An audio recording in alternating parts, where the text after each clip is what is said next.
எந்த விதத்துலையும் சரியில்லை எனக்கு தெரிஞ்சு. வாண்டடாக பண்ண மாதிரி தான் இருக்குல்ல.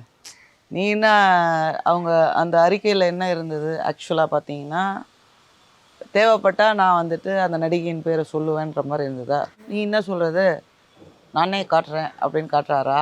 இப்போ நீ எதை வச்சு மிரட்டுவேன்ற மாதிரி காட்டுறாரா என்னன்றது தெரியல. பேசிக்கலி ஒரு அணிலாக இது எனக்கு ரொம்ப அசிங்கமாக இருக்குது. ஐயோ உங்கள் ஃபேனாவா நான் இருந்தேன்ற மாதிரி யோசிக்க வைக்குது.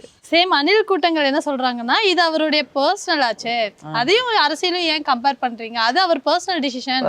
எது பர்சனலா?